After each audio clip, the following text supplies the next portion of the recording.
begin to understand the process on which the Christian must go through.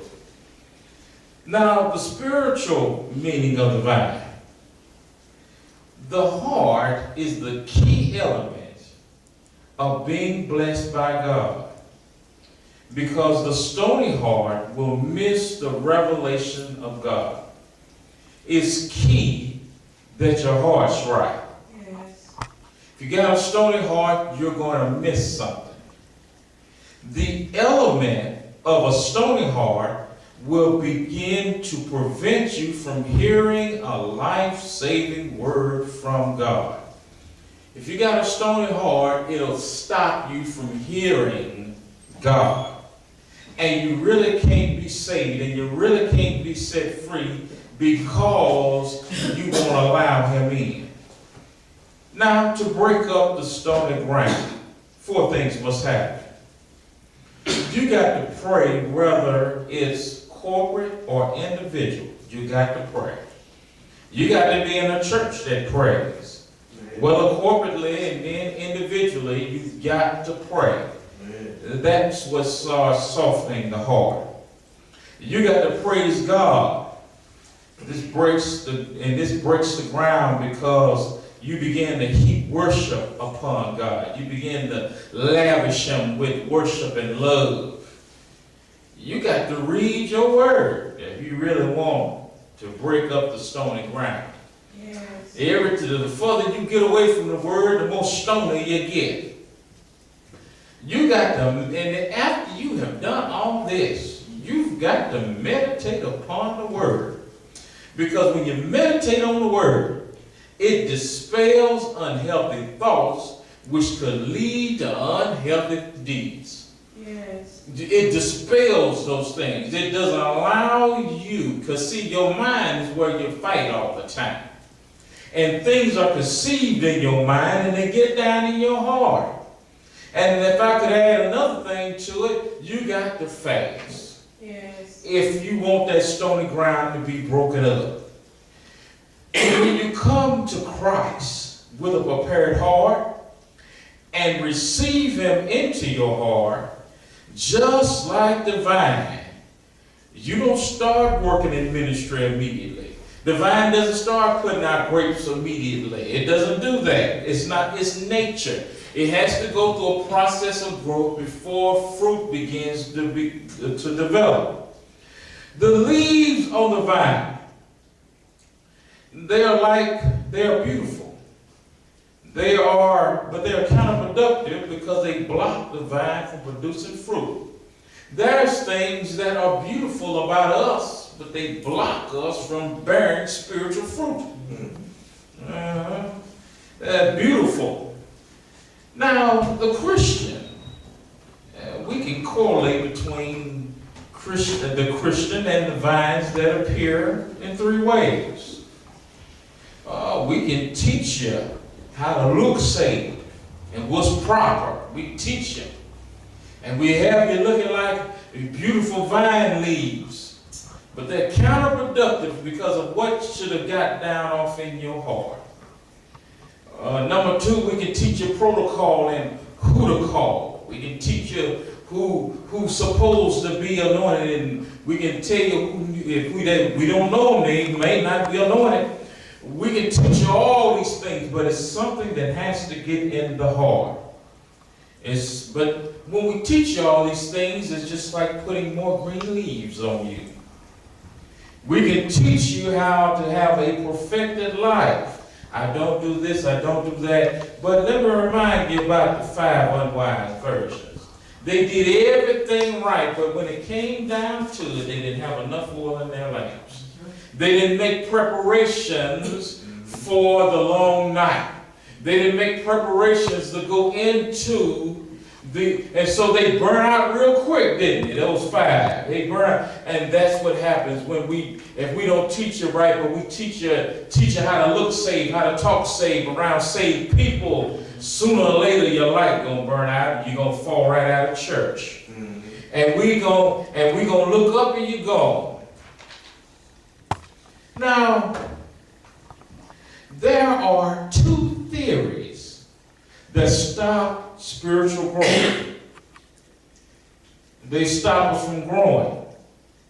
They stop the word from getting down in our hearts. This is two theories that I have now. One theory is past hurts. Many times we're held captive by the things that happened in the past. We are held captive by those things.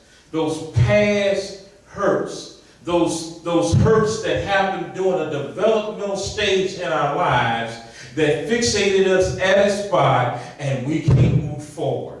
They messed us up. Whatever happened to you in your childhood has the ability to hinder your future, because it distorts your perception on how life is supposed to be lived. You mess my concept up of love, and I'll go through life equating love with physical contact. Am I talking to somebody? Come on. Man.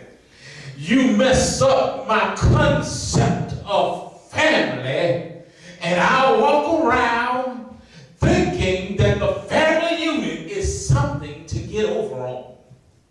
I don't know what it means to be family. All I know, what my primal instincts say, get them before they get me. And so, these past hurts, these past physical and mental, these little past things, they hurt you. You know, for myself, the past mental and physical abuse transformed me into a person who wanted to punish other people. That's why I did so many things. Because when you get beat for no reason, when you get chastised and intimidated for no reason, you learn how to inflict punishment on others. And it takes you on a downhill slide because your perception is warped. Yes. Your perception is warped. In the church, many times, we treat symptoms and not the cause of our affliction. We treat symptoms. That's what we do. We treat symptoms. We don't get down to the core. You know the reason why we get colds, and when we get colds, we take medicine, and the medicine really just eases the symptoms. It doesn't stop the cold. It doesn't do it. And so the common cold seemingly doesn't have a cure. But you're treating symptoms, and that's what we do in the church. We're treating symptoms, and people are hurt, and we're treating symptoms, and we're saying that you're all right. And you know, you take cold medicine, you got sinuses, and you got the buildup, you take the medicine, and you do get some relief, but it doesn't take away the element that you got sinus. Yes. That's what we're doing in the church. We're treating symptoms. The root must be destroyed, and then transformation can happen within the believer's life. We got to get to the root of the problem. And for some, it's something that happened in the past that changed the perception of how they see the world. And if we can allow God to get in that place, we can transform them. You go around, you never had enough, so you get a get-over spirit, and you think everybody owes you. Then you come to the church, and you think the church owes you too. Man. And we treat symptoms, but we don't get to the point. We don't get to the root of the problem. Man. Jesus has the ability to go in places where the mental and physical afflictions happen and heal them so that you can live.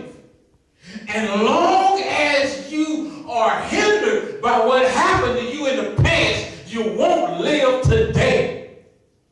And your future is cloudy because you'll do so much self-destructive stuff that you'll destroy family members, you'll destroy your church family, you'll destroy friendship, until you find Jesus. Man. These past service.